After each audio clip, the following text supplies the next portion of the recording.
Hey folks, Tanner Cherney here of Devil's Lake Tourism, checking in this week. I'm just going to get done with my cast here and give you guys a little idea on how things are playing out. So, as we've been talking about, right now it's a really good pitch and bite. It's a really good bobber bite.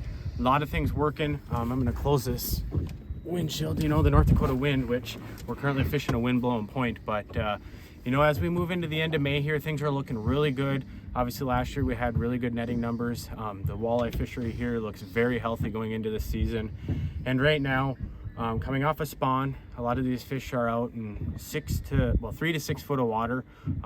Slip bobbers in the morning, like we talked about last week, seem to be working really well, tipped with the leech. And then as we start to get later in the day, those water temps creep up a little bit more, those fish get a little more active.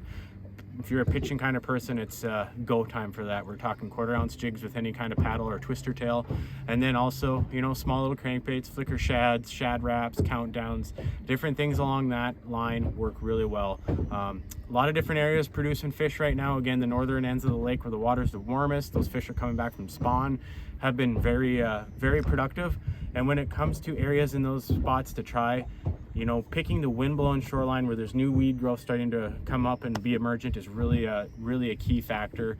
May not always be the most enjoyable, like I always say, fishing wind-blown shorelines, but that's where the bait fish move in.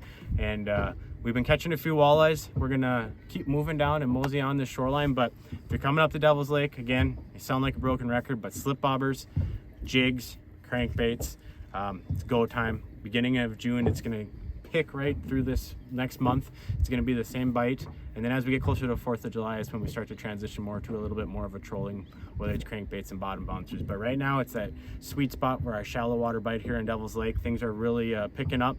If you're coming up to the area, use hashtag Devil's Lake ND. We love seeing everyone out there, whether you're out hiking, catching fish, exploring, eating at one of our local restaurants. We appreciate everyone visiting the area, and good luck. Keep the lines tight. Hope everyone has a great weekend.